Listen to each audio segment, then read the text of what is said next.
Is it working? Other side. This one? I have no idea, actually. Where's it coming from?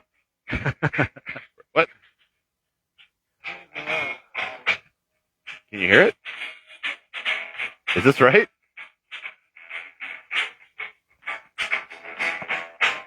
Can you hear it?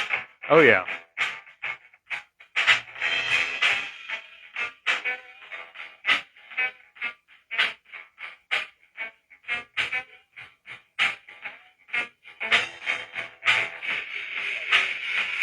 All right. I think that's doing something. I think we're doing something. Thank a little you. Something here on this fine Monday. Thank you, Red Hat Scott, for the musical intro. Yeah. Yes, thank you. And I guess we found little bits of motor oil. A little Yeah. bit of oil. All right. Would you guys like to join in the little bits of motor oil? This looks like maybe like 5 weight 30. I can't do math right now.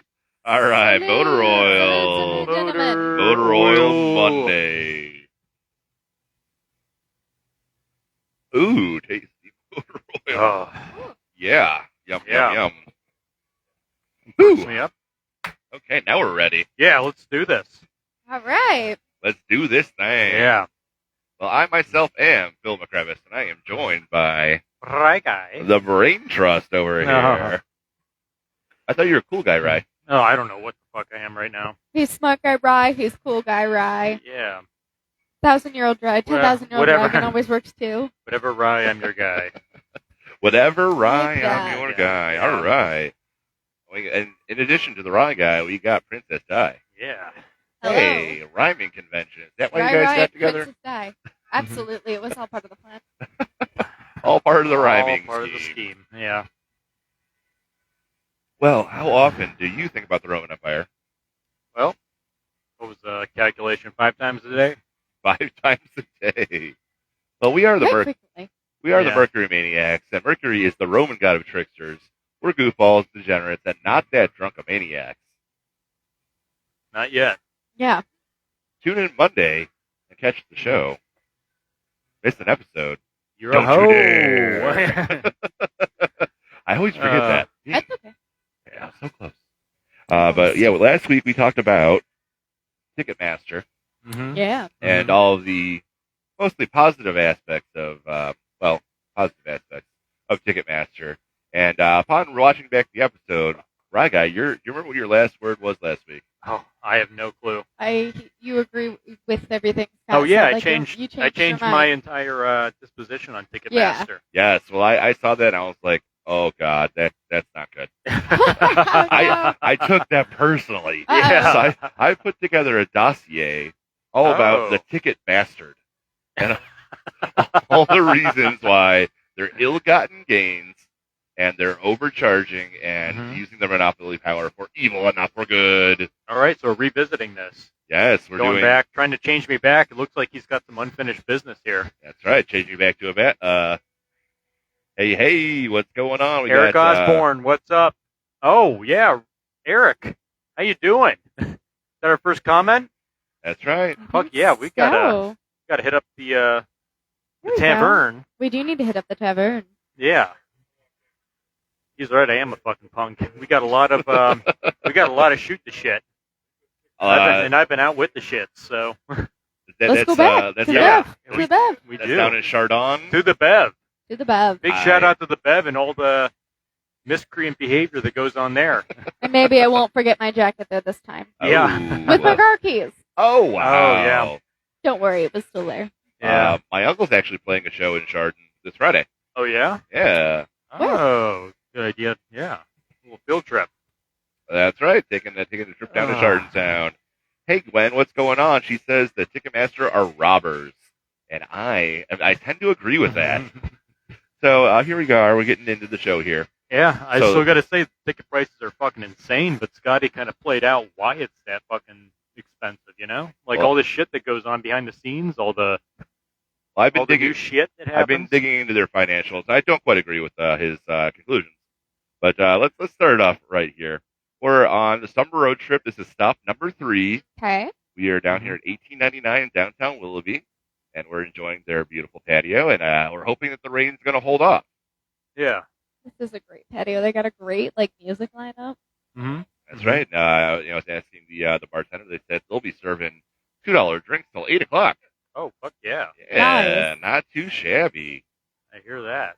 So, I'm happy to be on the road trip. Happy to be on Stop 3. Thank you very much to Ryan for opening up his home last week. That was very chill mode. Good chill time. Yeah. That was a good time. Crazy Swayze. Yeah. Crazy cat. That's right. Yeah, and actually that was the what's it called? The thumbnail for our show. I tried to get it right in the right spot where I got the cat, but I also got John's face. Perfect. Yeah. Let's see, a couple of announcements. Mercury Maniacs is going on a summer road trip. This is top 3 out of 10. If you want your location to be next, let us know. Yeah. In addition, we finally got the stickers. Ha. The sticker updates. We have the stickers. We have regular and holographic, so we'll be pasting those all around everywhere we go. Yeah, we'll be tagging your stuff up. That's right. And one winds up in your car probably wasn't us, but Pull the Shaggy. It wasn't me. It wasn't me. It does also have the QR code, so if you see a sticker around, feel free to scan the QR code. Mm-hmm. Other than that, we got a little bit of an agenda here. Yeah. So we have the agenda is trying to change my mind. Apparently, we have 13 yeah. pages to change Rye Guy's mind. Let's do it. What if I just switch my mind every episode? So just an endless topic. Oh my God! You and Scotty fighting to change it. Change for my mind. Just fighting for my affections the whole time. There's That's a it. Did we war convince going Ryan? on. Yes or no? All right. So first things first. Yeah. So we're going to go through a ticket breakdown. Okay. So those were one of the things that I wanted to do last week, but we didn't quite get the numbers in. I don't have all the numbers here because sometimes they can be fluctuating. But let's say you bought a ticket for a concert and it was all $100. All right. Of that $100, about 33 of the dollars is going to go directly to Ticketmaster because their fees are, like we said before, between 20 and 60%. Yeah. So I basically just got an average in there. Let's say they take 1/3 of it for Ticketmaster themselves. So now you only got 67 left. But where's that 67 going to go to? Well, it does go to the venue, but the venue, usually they have about a 50-50 split. The venue is going to keep about $33.50, and it's going to give the other $33.50 not directly to the artist, but to the record label. Oh yeah. Oh. Yeah. Those So labels. They have that. now this is where you can get into your negotiations because there's a lot of people with their hands in the pot here. You got to pay out the roadies, you got to pay out the sound engineers, you got to pay out the merch guy, you got to pay for the tour bus, you got to pay for the driver for the tour bus, you got to pay for the advertising fees, and there's a lot of different things, a lot of different hands in the pot. So based on how you negotiate it, the label's going to keep a certain percentage, and then another certain percentage is going to go to the artist. So let's say it's another approximately 50-50 breakdown again. Okay. So now of your $33.50, you're getting $16.75 or something like that. That's going to the label, and another $16.75 that's going to go to the artist. So these numbers can fluctuate, but based on this thought experiment, Wow. you're paying $100 to see your favorite band, and they may receive around $16.75 of it. That number is also just broken down for easy percentages. Of course, in reality, of you're course. paying what, $200 to see your favorite band? Yeah. So Well, I broke it down because we could do percentages. So yeah. out of 100% of your ticket, the artist might see around 16%.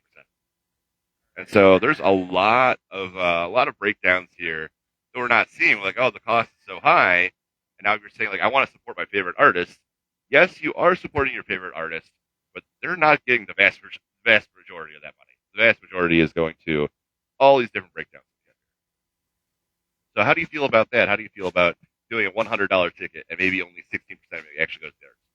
Well, I got to say, how does the artist feel about that 16%? Well, they probably feel great because they're making a lot of money.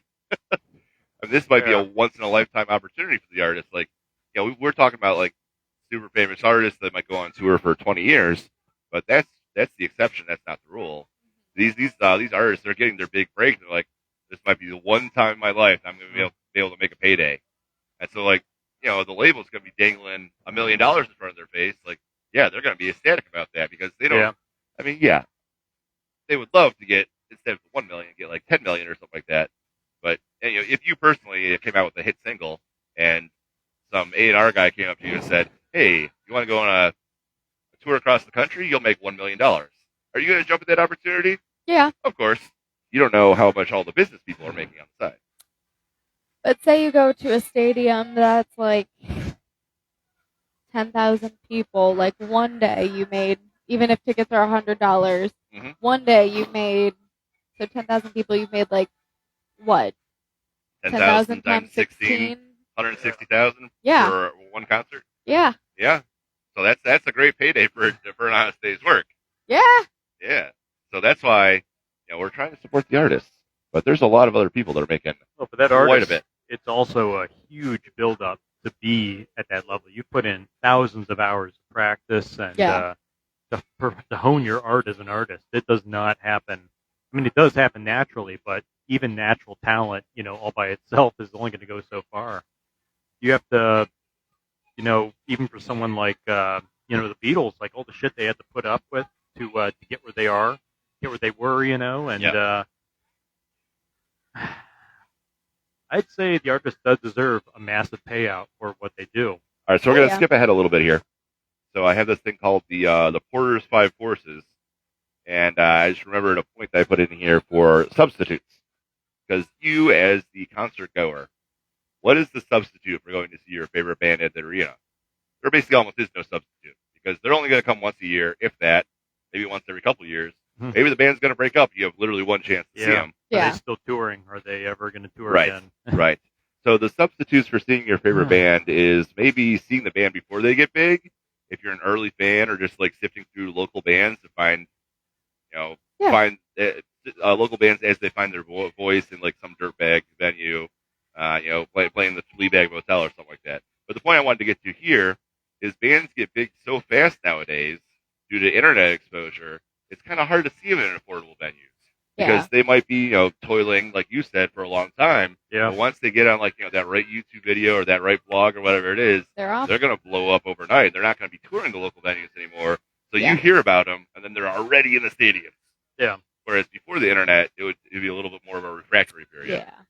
So I think that's really something that's driving the ticket price nowadays because, back before the internet, you might have had the band would be on the highway to hell, and they're playing all these podunk venues for a couple of years. You might have a chance to see them. Then they get big and they go to the arenas. Nowadays, because of the internet, they might bypass that whole thing. They're sitting in their up in their studio. They're creating music for a long time, trying to find the right combo. Once they hit it, it's bam. Now it's big time immediately. Yeah. So I think I need a bit more of a breakdown of where this money's going. Because Scotty said people like even the roadies. You got professional roadies that do this shit. They have their shit down to a T on what they do. It's the well-learned art. It's not like just being a PA in Hollywood where you go in and you're just grabbing coffees at first. I mean, their PA's it's a broad job. You're going everywhere from, managing a star, and all their needs and stuff to just fetching coffee and just being the bitch of the entire crew versus coordinating stuff, knowing the right people and being like a salesperson almost. You got to know who to talk to and how to get stuff done. I'm glad you said that because that falls under, in the finance world, what's called SG&A. Let's not use some dirty acronyms. Let's not use dirty acronyms. Selling, general, and administrative. Yeah. So that's where your labor costs come in. So that's all factored in. So when we talk about top line revenue, that's basically just straight sales, how much money is the company collected. Then we get down to the, I think their metric is AOI, adjusted operating income. Mm-hmm. So when you get to adjusted operating income, that's all factored in.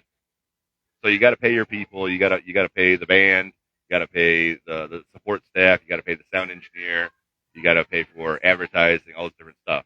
Mm-hmm. But the SG&A doesn't come out of the income. Income, you already factor all that in. So that's why we're going with these graphs from last week, and I kind of brought them back up again. So we got the revenue. Yeah. So the revenue, this is what we're looking at here with these big numbers and these big lines. So big old numbers. Yeah. In a year, they might hit almost $20 billion in revenue. Mm-hmm. But then there's all this stuff like you're talking about. It's all taken out. It's all factored in.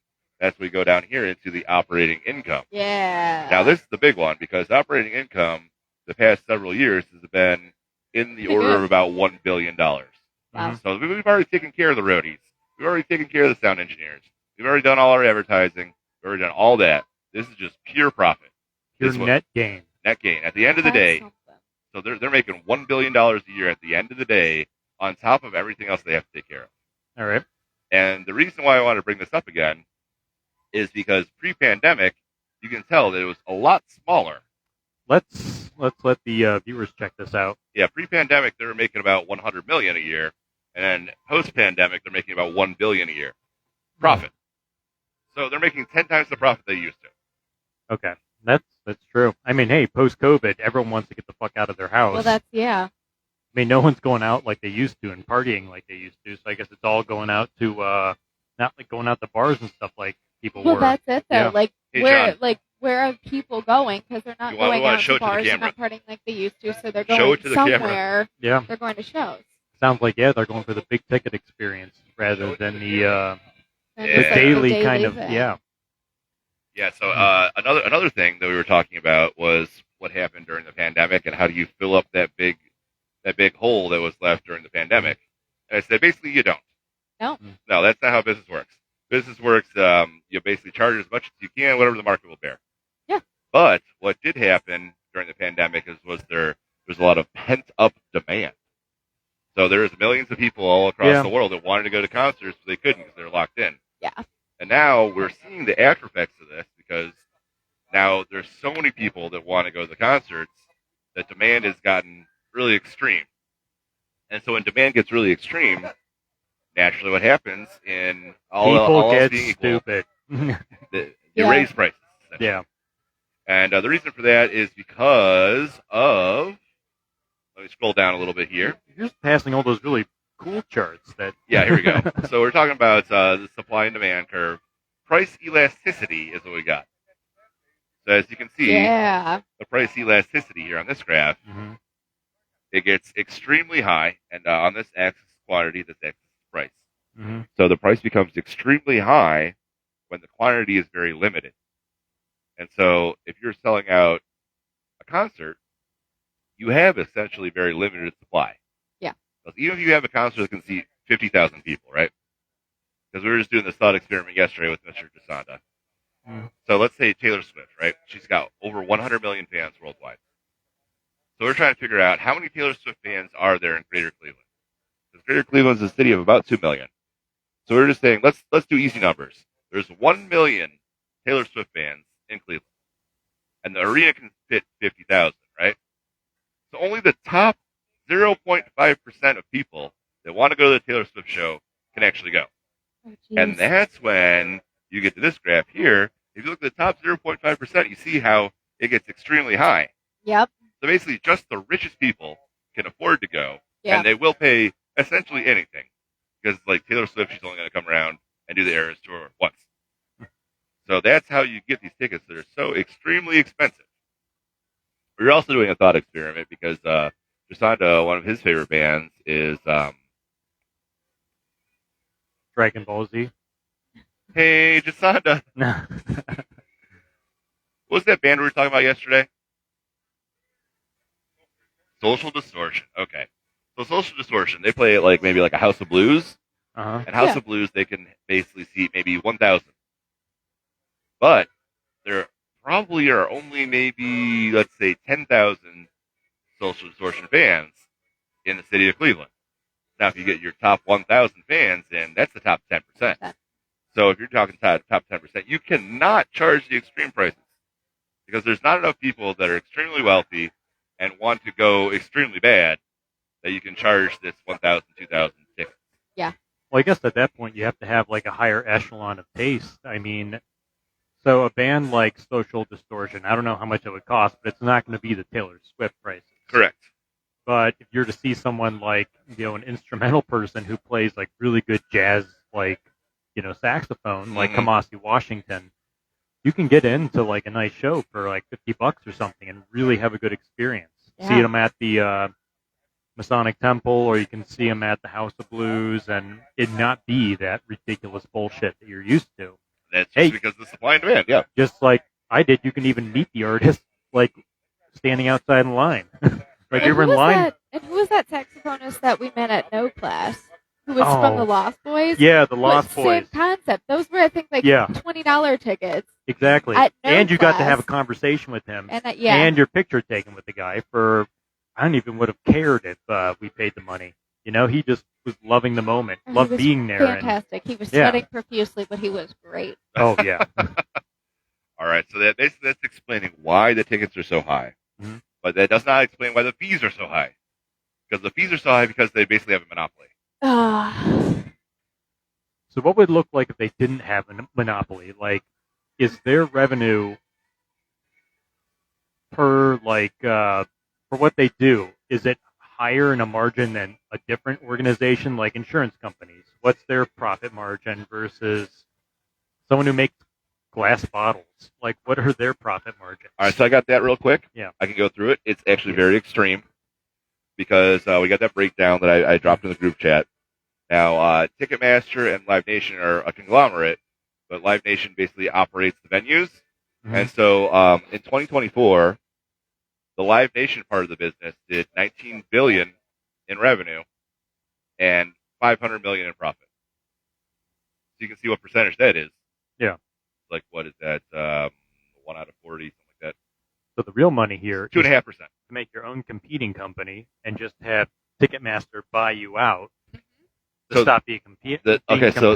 So the profit margin. The wrong industry. Yeah. The profit margin based on just gross calculations here, about 2.5% for the concerts. The ticketing part of the business, $3 billion in revenue, over $1 billion in profit. 33%, 2.5% versus 33% profit. All right, more than 10 times as much. Yeah. So like the numbers here is saying that they are in fact price gouging. And so what they did is I went to a website and they took a poll. Do you think Ticketmaster adds too many fees? 99% said yes. Yes. 99.2%. They said yes. They're charging too many fees. 0.08%, which is the people who work for Ticketmaster. You're right. Right. And Scotty. Hey Kyle, what's going on? We're sitting over here at $18.99 in downtown Willoughby, and he says Taylor Swift pollutes the air too much. She owes the public to have affordable tickets. Well, she might be looking at the air quality index here and having to start paying some rebates for that. But okay, so the one thing, so we get 99% of people, and when did 99% of people agree on anything? 99% of people say Ticketmaster has too many fees. Which is pretty good. But it's kind of hilarious because then the CEO came in here and he said basically, like, I don't care. And his quote was, when you bring that up, that's irrelevant to me. The fact that no one shared the service charge was idiotic. No one thought that ticketing was a business. I thought it was a business, and I'm not ashamed of that. So basically, he's just kind of like spiking the football, like, I'm overcharging you, and I don't care. Hey, that's a stiff arm power play. Yeah. So I guess we got to get into the service fee, what it actually does. Yeah. And then maybe we'll let these other fellows have a little bit of a chance there. Did we tell Kyle what bar we're at? We did. We told him we were at $18.99. All right. In downtown Willoughby, and we're sipping on some $2 beers till 8 o'clock. Sipping away. Mm-hmm. So the service fee. What does it mean that they charge a service fee? Yeah. Because Red Hot Scott was talking about that they share the service fee with X, Y, and Z. They say that's a good thing. Well, I'm going to give you the counterpoint here. What the service fee does, it goes in Ticketmaster's pockets. But there's another thing that it does. It is used as bribes for the venues to make Ticketmaster their exclusive ticketing partner. Hunter Biden. Not sure where that fits in. But they have the laptop. They have Hunter Biden's laptop. So the service fee is shared with the venues. Yeah. Is it? It is shared with the venues, but what it is it's basically a bribe to make the venues the exclusive ticketing partner of Ticketmaster. So nobody else can get in there and do the ticketing. And that's why we have these extreme fees. Because the venue's like, you're giving us a bunch of money?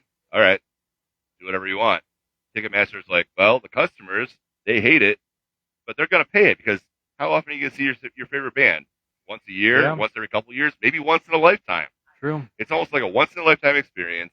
Like once you go to check out, like $100, $200, $500, I'm just gonna pay whatever it is that I really want to see this band. I saw Elton John's farewell tour, and I mean, yeah, he's not touring again. He's losing his eyesight, so that was worth it. Yeah. So that's I heard Stevie Wonder's losing their eyesight too. No way. Oh boy, been losing his eyesight for a while. So I got So it kind of gets a little deep into finances, but there's this thing called What about Ray Charles? Where's the buttons on this thing? Yeah. Oh God, that's not what I meant to press, but it's something. There we go. Yeah, so basically, the people in the music industry, they figured it out based on the Superbowl model that you can basically charge people almost anything you want. Because the Super Bowl, yeah, I got a little graph here, but let's just talk about Taylor Swift. Yeah, she's coming into everything here. Right. Well, let me give you a little taste, Taylor Swift's boyfriend. The average ticket price in 2025 was $8,000 a ticket for the Super Bowl. Average. Yeah. And this is what it was for the past several years. That's like a down payment on a car. Yeah. Yeah. So these numbers all, bounce around a lot, but you see a lot of high thousands for a single ticket for the Super Bowl. So basically, the music people are those different colors, different years? Yes. Oh, sorry. Yeah, these are the different years down here. So the top year on this looks like it was 2024. About 11,000 per ticket. But that's average, of course. So, days till Super Bowl. I see that. Yeah. I was wondering why is it fluctuating. Yeah, why don't you just buy your ticket that exactly the always day goes of. down the day before? Yeah, that'd probably be a little bit cheaper, but you don't know if you're actually going to be able to get a seat. So Super Bowl, basically, if you have a team that's not very good, you might only get literally one chance in your entire life to go. So if the Browns made the Super Bowl this year, people in Cleveland would be like, all right, yeah, sure, I'll pay $9,000 because it might literally never happen again. Yeah. So somebody in the music industry figured this out. Like, we can apply this to the music industry. Well, Cleveland going to the Super Bowl, period, it might literally never happen at all. Yeah. Probably won't. So you got to keep on saving. That's all right. I would give my spot to someone else and watch it on TV. Yeah. There you go. Now, if it was like a Cher concert or something like that, then your heart will go on. Cher? Yep. All right, Ryan, have I convinced you? Sure. All right. Well, no. So I don't know. Yeah, you have convinced me that it is excessive. But essentially, I think what really has to bring down the prices are the people. I mean, you need an informed consumer to really create a good price, and it's never going to change until the people decide, I'm not going to spend that. I'm not going to, blow my savings on all this crap. It also shows people have a lot of disposable income. Yeah, but it's like one of those things. Can they share it? Could they? Please. How do you put a price on something you truly love? Like, it's your favorite band. Like, you're going to go see them. They figured out a way to do that. Right. We got Kyle come in and said they used to charge like $40 to $50 in fees per ticket. Ticket bastards. And Kyle said there's never been a home playoff game at the Browns' current stadium, and that's back to 1999. We have never once been able to see even a playoff game at the Browns Stadium. That's why these exclusive events, some big business brain that went out to like one of those Ivy League schools, is like, oh, this is extremely rare. When it's extremely rare, we can charge extreme prices. Oh, yeah. I mean, that's fair. I can understand that. All right, you guys got any questions or comments before we bring the boys in? No, I think I've got all the facts laid out. All right. Well, do you have any questions or comments for the boys coming in? No, I'm all good, question-wise. All right. Well, I guess Jasonda said he doesn't want to come down, so we have to fill air for another second. All right. So I'd say when it comes to these things, why don't people, why are they paying this? It comes down to like, can you blame them for going into it? Like they made the choice. Yeah, but okay, it's but ruining it for everyone else. But at the same time, like it's going to go down. People are not going to keep the same attitude for long. This this relevance, someone will take advantage of it. There's someone out there scheming for an idea to overcome them. Well, This you, kind of you monopoly. can't because they have the exclusive relationships with the venues. Now there are a couple of rivals, but the rivals basically see what Ticketmaster's doing. They just do the same exact thing. So even the rivals are charging exorbitant fees. I do like to hope that all these empires fall at a given time, you know? Yeah. And I think it just takes enough, like, the more they push it, the quicker it's going to fall. Like, Well, they are getting sued, and actually they earmarked $450 million for a lawsuit that's been in play for several years. So they basically straight up lost $450 million. But then again, I don't know how, but they somehow got a tax write-off for like $600 million. I wonder for what? yeah, I was trying to figure it out, and I really couldn't. It wasn't an impairment. It was just like a Live Aid concert. It was just a change in their evaluation metrics based on like general accounting procedures. But I saw a line item on their sheet that said we are going to pay $600 million less in taxes this year than last year. In addition, they did have to earmark $450 million for lawsuits because they had a concert, I don't know, 10 years ago, where some people actually unfortunately passed away because they didn't have things set up right. Mhm. So yeah, they're actually currently going through the courts because of monopolistic behavior based on the fees. So they're constantly having to fight battles in court because everybody knows they're a monopoly and they're basically overcharging everybody. So that's where all their money is going, to the courts, to the lawsuits. Yes, exactly. So yeah, they're kind of some bad mamma jammas. Their competitors basically do the same thing. I think the only thing you can do to increase capacity and lower costs is to literally build more venues that refuse to take the bribe money from Ticketmaster. Yeah. That would take integrity. Yeah. Talk about something that people. art. Yeah. Kyle says TickPick has no fees. So TickPick, do they just build the fees into the price of the ticket? Probably, because I know there's like another service. It's called like Game Day or Game Time or something like that. But essentially, what they do is they sell unused tickets, like the day of, nice. like right at game time. Well, that's good to know. And it's good and bad because the ticket price is a lot cheaper, but then when you get to the checkout with the fees, it's actually a little bit more expensive than going through one of the regular channels. They're doing the same thing. They're just another Ticketmaster in the making. Yeah. There's big money to be made. Everybody's got their hand out. Yeah. It's kind of frustrating, but like we live in a digital era. I mean, we could literally physically go to the ticket office and get the tickets that way, and get around some of these fees. But everyone's buying these things digitally, and then when it comes out, there's like a mad rush to buy all the tickets. So like the opportunity even to go to the physical box office is very low. So we all want it now. We all want it cheap. Huh? Yeah. There is still a box office at some locations. I don't even know if Blossom does. I'm not aware of it. They have will call, but I think that's different. Well, yeah, Probably spend an hour waiting in line and find out it's just a beer line. Literally. Well, because you can buy through the ticket office digitally, but then the fees are just the same anyway. Mm-hmm. So like the only end around route is to like literally go there physically. Like I want to buy a paper ticket, but who does that anymore? Some of them, those service fees, like their online like maintenance and like maintaining a digital platform to keep software and code from crashing. Then of course. That's what They have three different fees.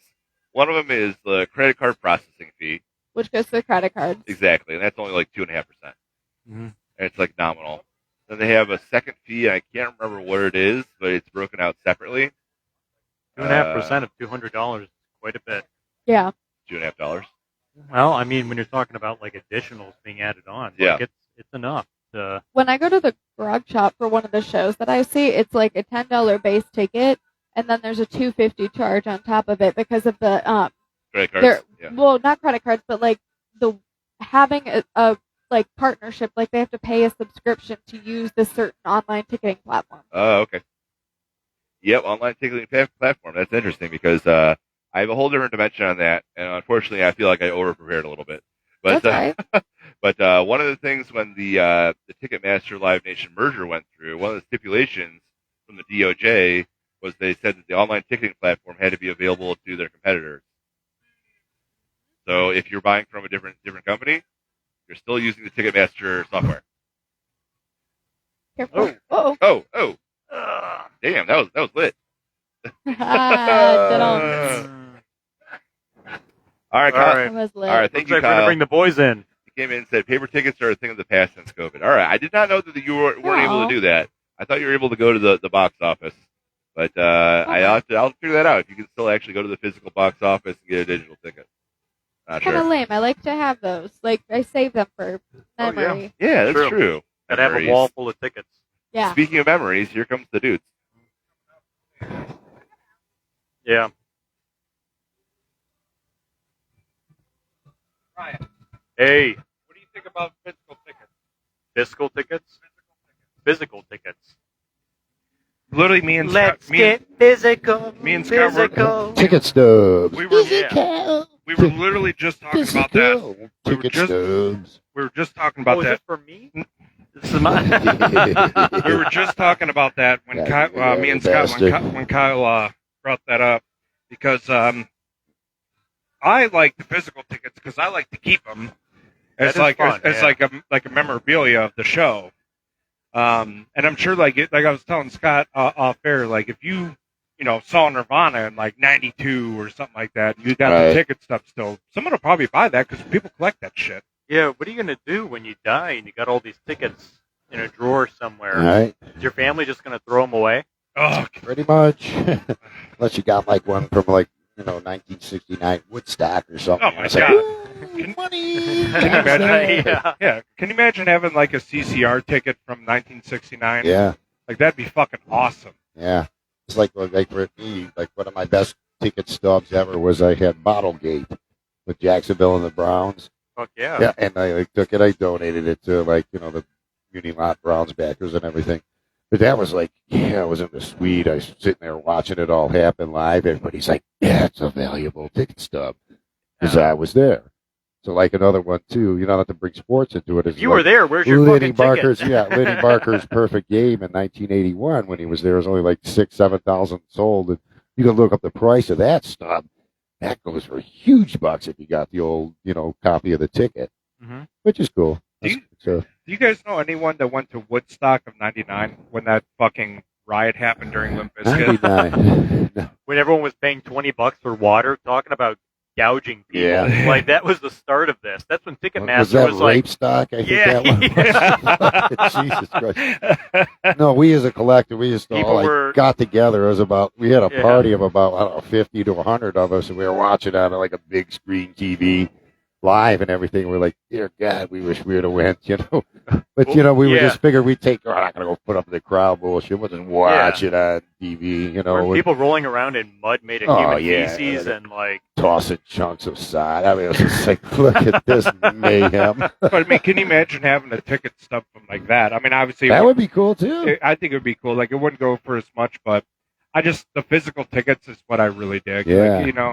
I It's fucking cool. hate Cool. like like what if Yeah. what if you got a digital ticket and you're going to a concert by yourself and all of a sudden your phone decides it's going to take the fucking dirt nap, Exactly. and then it's like, now what are you going to do? Something like that is you can always You're gonna send a sneak in. backup ticket to your friends or something. There's always some bullshit. But anyways, where do we get with the all the stuff before, Ryan? Anything came up interesting? Maybe I could help with. well, I'd say their profit margin's way higher than it should be compared to other industries. It's making the 33% Oh, yeah. versus the other percentage of income that other places are making. All right. So I'd say they are getting a little greedy there, but then again, it comes back to people are buying it. Yep. Nobody shows up, they'll change their policy. So show up if you want to see the show. Well, Yeah. If not, sneak in like the rest of the other people's, and that's that. You got to stiff arm them. All right. You got to, and Well, you got to have a way. that goes with like the next part I want to talk about, Huh. the supply and demand, For sure. or kind of like to me, like when I was talking to Nick before, like to me, supply and demand is a supply is a good that someone's offering. They supply a the demand. product. A demand is They you need, want you, the product. You need it. Yeah. to me, if you Yeah. want it, it's a desire. Yeah. It's not a necessity, but it's it's like what they classify that the business perspective as entertainment, value factor, or recreational entertainment thing. So, in infinite wisdom, I came up with a great idea. Yeah, let's hear it. So, say if you were like a kick-ass band, or you know what I mean, everybody wanted to see you. Why not just set up your own bullshit on your own property, hold fucking 10, 15 shows there. People can pay, they can come in, have a nice vacation, come watch the band, hang out, go to a nice show, and it's you host it yourself. Then you eliminate all that shit. You could charge the ticket at the gate, but then it's like it always comes in with the insurance opportunity factor for that people, get hurt. That would be a great concept in my opinion. So say pick a band, any band, Taylor Swift. Let's say if she just wanted to hang out in Miami and do 15 fucking shows in a row. I'm not talking like Vegas style. People come in, Vegas. That's a whole different thing. Yeah. Cat and mouse game. But wouldn't that be a cool concept? Say I want to see this band, and maybe they move and they do say like 10 shows in a century location, say Columbus, Ohio, and everybody from the area can go down. Okay, I want to see this band. They have places to stay, ways to go, and then the band just sets up and they just do 10, 15 shows there. And then when they're done with that, next month they move along to something. And then that way they can dictate the tempo, control the flow, move the equipment, not have to worry about the surcharges. They pay to play. So make it a more grassroots kind of make a band-oriented. destination location vacation. Yeah. You know what I mean? And then, I'm thinking that's just my infinite wisdom. It'll never happen, probably, but that'd be great. Yeah. I think it would. Would you how long go out did to it take, Pittsburgh to go see a nice thing if they're there? Okay, they'll be there for 4 fucking weekends in 1 month during the summer. Okay, let's pick a fucking weekend. You don't have to worry about the specific day to get there. So Woodstock, didn't they not see a profit on their stuff until like the 90s? For sure. I mean, the original one, they probably made more off the sales of the videos and Jimi Hendrix playing the national anthem and shit like that. Yeah, but then the older ones, they got the 99 version and all that. They had, big sponsors coming in there, so they didn't give a shit. Like I said, the first one, 99, they didn't give a shit if they tore up the lawn, rape people, fucking didn't care if people died of water starvation. They didn't give a shit. They already got their money, Well, water starvation. I like that. Fuck them. They didn't get heat stroke. Water starvation. Mm-hmm. Kind of shit like that, man. Uh-oh. We get the trivia hour.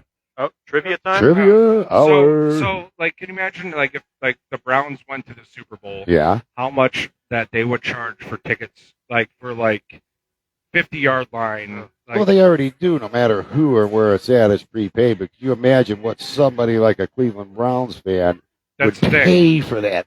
That's the thing. Imagine if no one would show up there but Clevelanders. Yeah.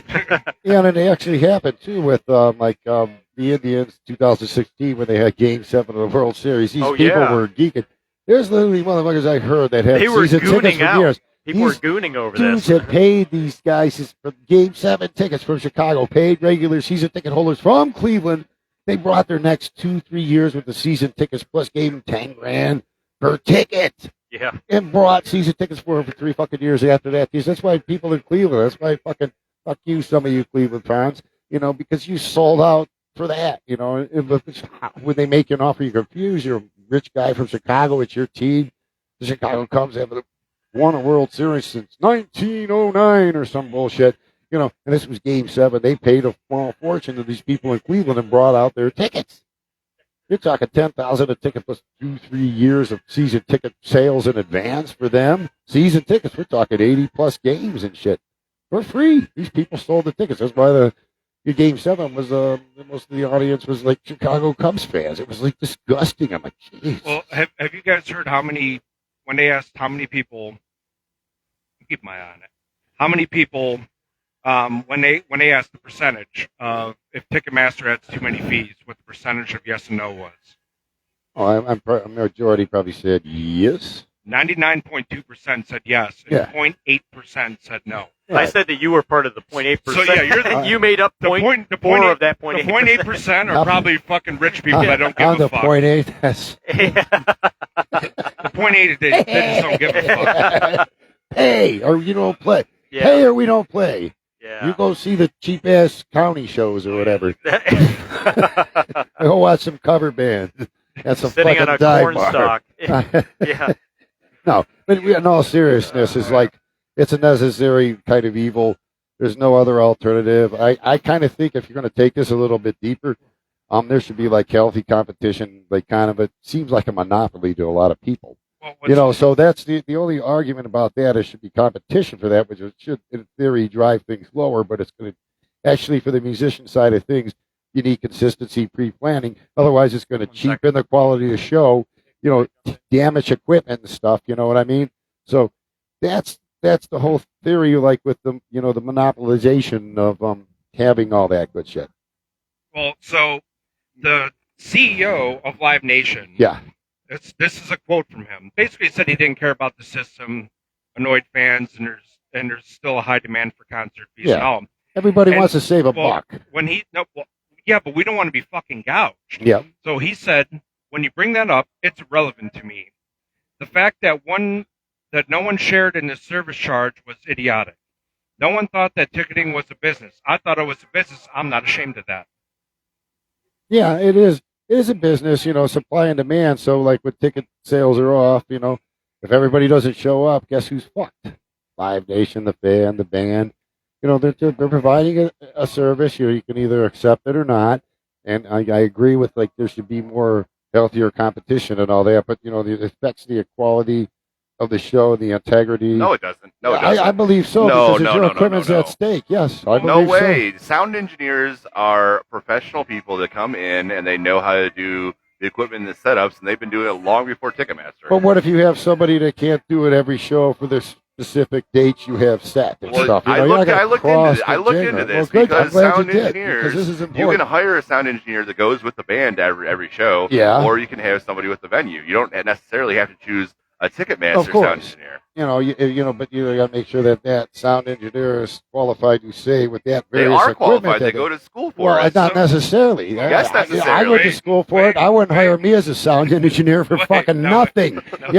I'd rather hire Bigfoot. No, wait. Well, Bigfoot's not doing it. Right, that's what I mean. The thing is, when you look at the amount of, not revenue, but profit that Live Nation's making off of concerts, that's after the sound engineers and all that shit are paid. Well, yeah. Now, would you rather... You're going to have to gross, right? Now as to me, like, if I was a business owner, I would try to keep the prices a little bit lower and sell volume rather than gouge the fuck out of people and not sell as many. Well, the problem is that the volume is very limited because you got one concert, one night, your favorite band comes into town once a year, maybe once every several years. And if you have a varying sound guy, that volume of the sound might sound like shit.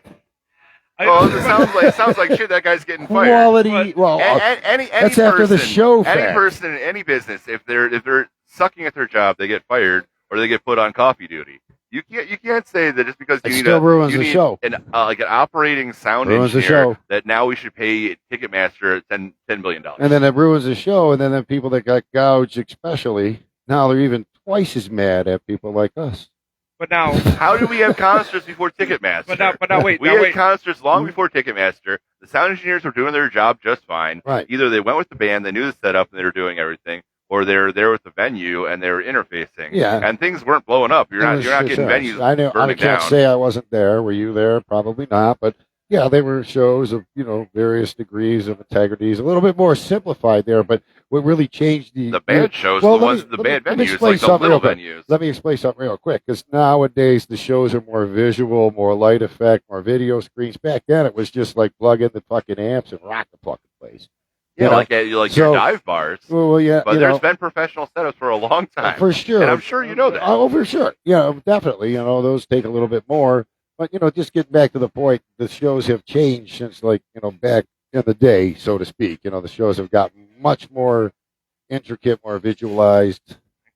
But now, what if, like, again, you have the bands that come once every couple of years, so obviously they're going to sell out. Or if it's a big band, they're going to sell out. Right. But how many more shows of even more frequent bands would probably sell out that don't sell out if tickets were more affordable? Well, we just went through supply and demand, but we kind of glossed over it. So no, it's a good point. But that's why a lot of people just like the musician side of it. They don't fight it. They don't like the artist side of it because they're providing them a service. They're on the bill, so they don't give a fuck. Getting a lot of money. Yeah, because they don't give. You don't give a fuck. You're getting out there to promote your thing. You're signed. You're in the man. Yeah, they're getting like big paydays. So they're not going to fight it. And look at this. And the venues can't fight it. They won't bump you if you ain't selling. If you suck, they'll bump you in a second. They'll throw you out like fucking 2-day-old fucking garbage. They don't give a shit. Yeah, because it's big business. They're interested in profit above everything else. Right? Or they'll add a band on there to boost ticket sales. It's all kind of,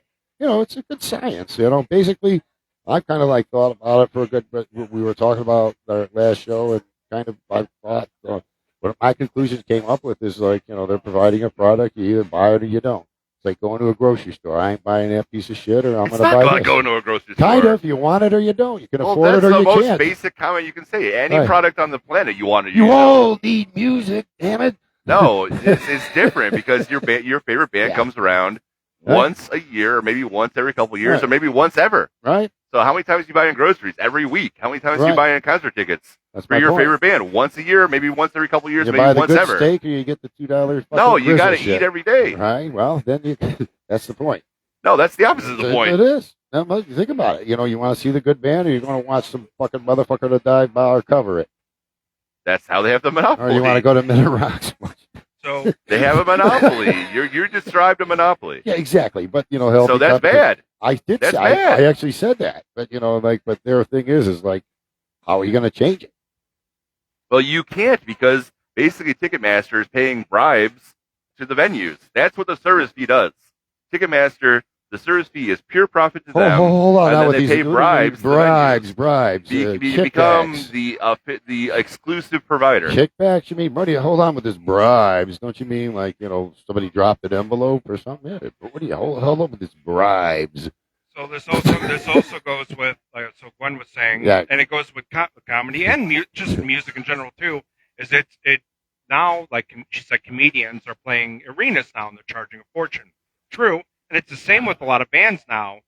I mean, like, I've seen a lot of big bands at, like, smaller venues that now it's like an arena show. Okay, so I'm not saying that the prices are necessarily too high for the shows. They're high. They're too high. I get that they're high because you want to make your nut, and everyone's got their hands out. I'm saying that the fees are exorbitant.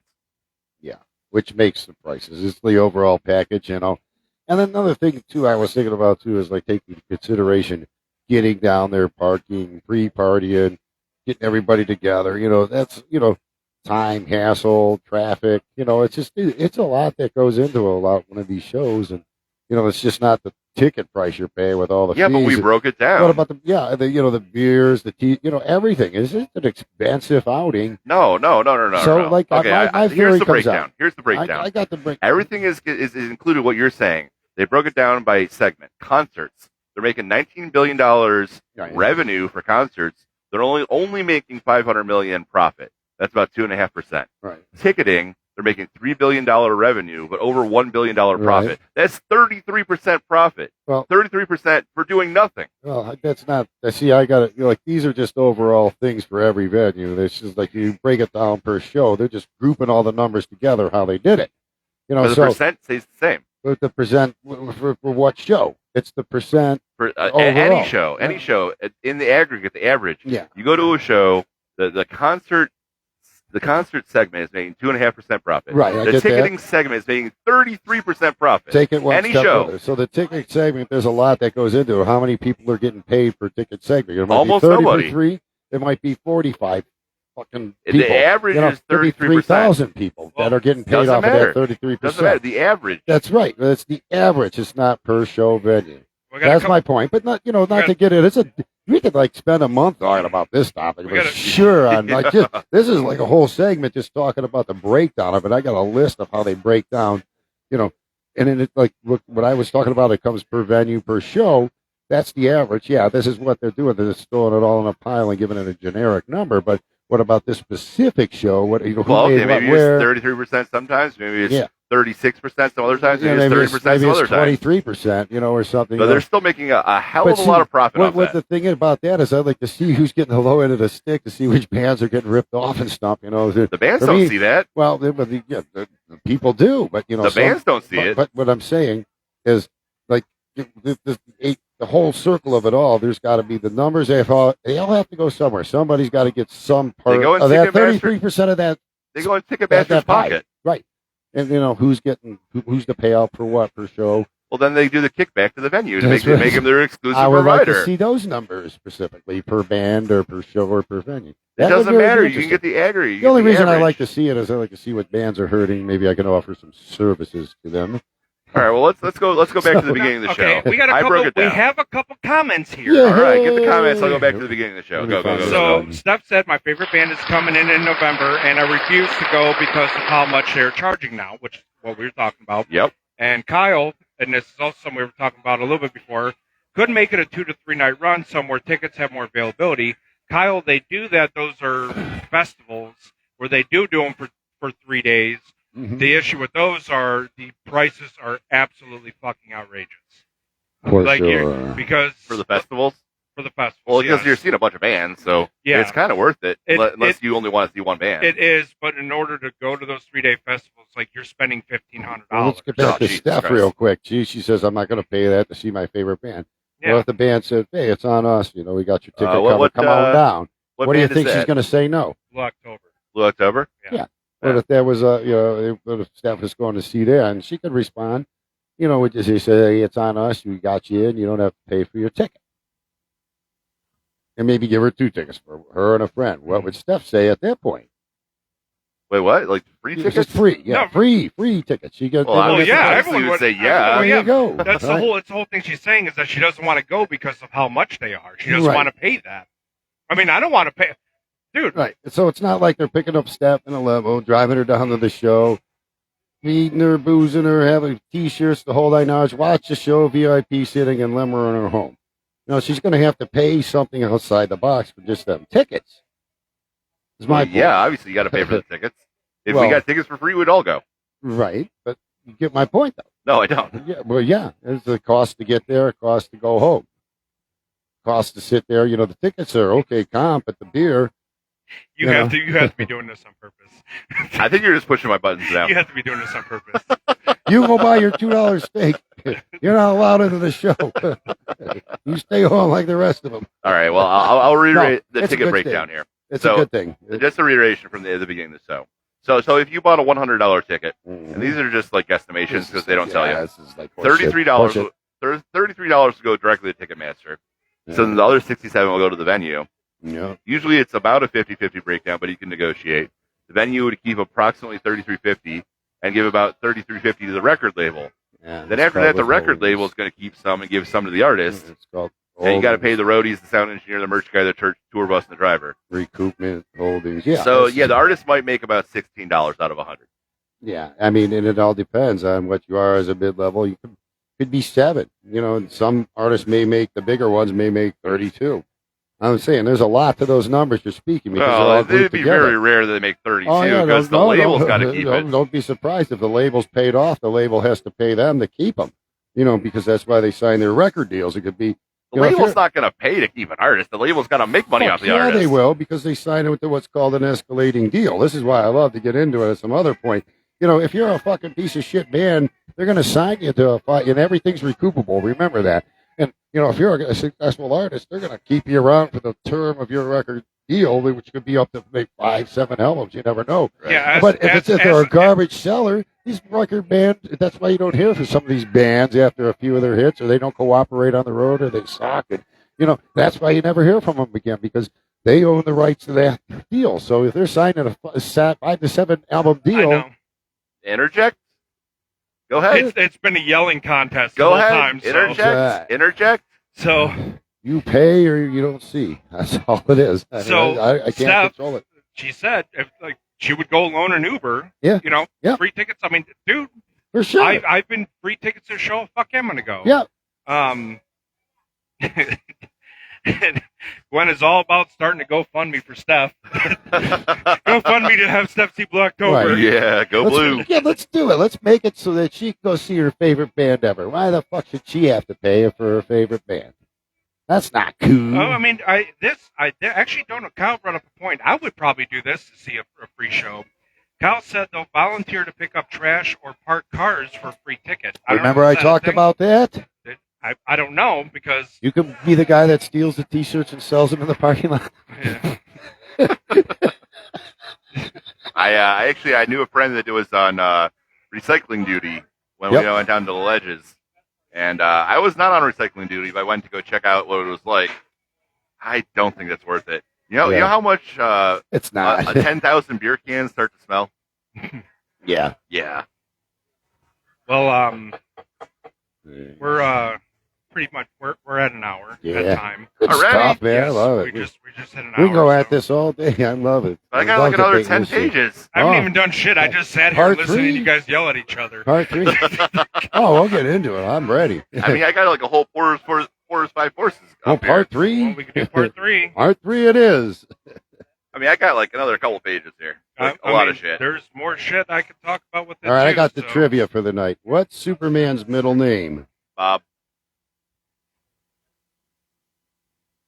I don't know. Joseph That's Super my, Joseph that's, Man? that's my middle name. Clark. What the? Uh-oh. Gucci, No. Oh, God, all the wrong buttons again.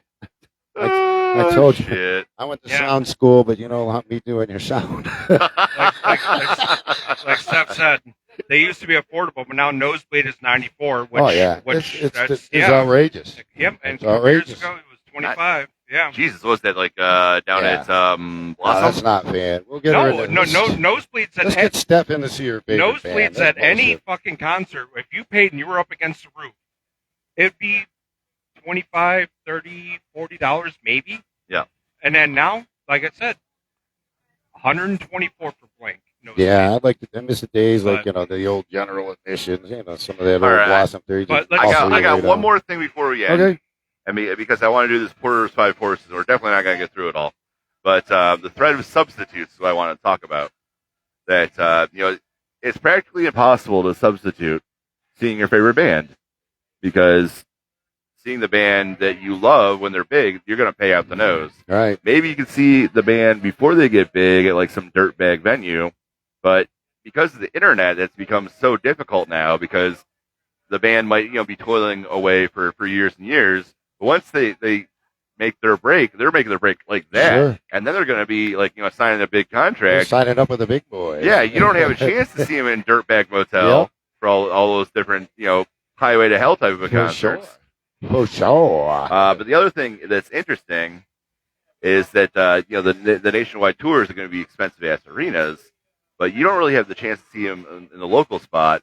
You might only be able to get a chance to see like a concert like on YouTube or like a Palladia type of a service, but there basically is no substitute. So there is no way to alleviate this problem right Yep. now. So that's why it's basically like Well, we'll try you to pay think of all some your money or you solutions. don't.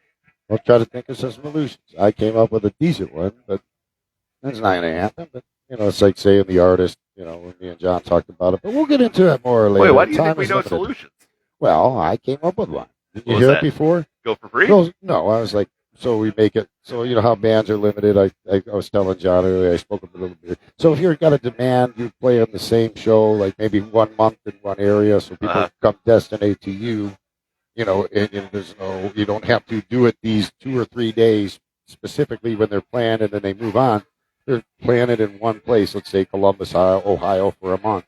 They do they 8 don't or wanna do 9 that. venues and stuff. They don't want to do that. Well, you get what I mean. It's just a theory that I was talking about, and then it becomes a destination, concert Okay. to see, and All you right. pick Well, your day. I appreciate your theory. So it was just a thought. I for have now. a theory too. The theory that I have is basically you got to build new venues, and you got to build new venues that are not going to have an exclusive relationship with Ticketmaster That's next to a good one, bribes. too.